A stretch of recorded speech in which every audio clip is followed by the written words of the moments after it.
Un changement stratégique dans une position internationale de premier plan.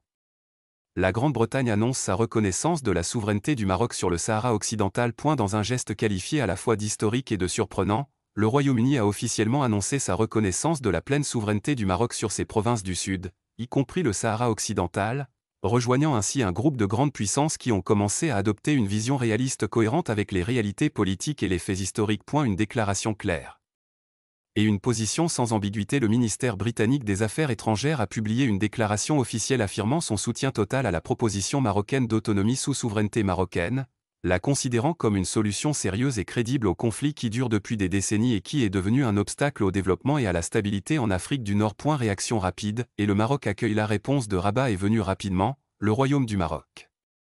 Saluant la position britannique, la considérant comme un développement important dans le soutien à l'intégrité territoriale nationale et le renforcement des relations stratégiques entre les deux pays dans divers domaines, de la sécurité et de la défense au commerce et à l'investissement. La nouvelle a résonné dans les capitales du monde entier et les analyses des observateurs ont commencé à soulever des questions. Assistons-nous au début de la fin d'un conflit régional de longue date? D'autres pays européens suivront-ils l'exemple de la France, de l'Espagne et de la Grande-Bretagne? Un message politique clair aux opposants. La reconnaissance britannique intervient dans un contexte d'accélération des développements régionaux et représente un coup diplomatique sévère pour le Front Polisario et ses partisans.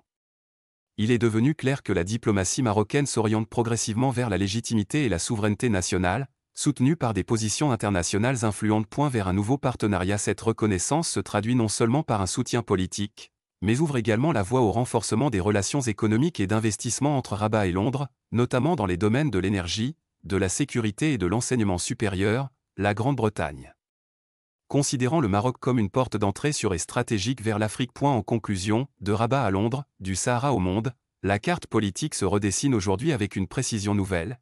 La reconnaissance par la Grande-Bretagne de la souveraineté du Maroc sur son Sahara n'est pas seulement une déclaration, mais un tournant diplomatique majeur dans le cours du dossier et un coup puissant porté à l'illusion de la sécession. Et la question suivante, quel pays sera le prochain à rejoindre le mouvement du réalisme?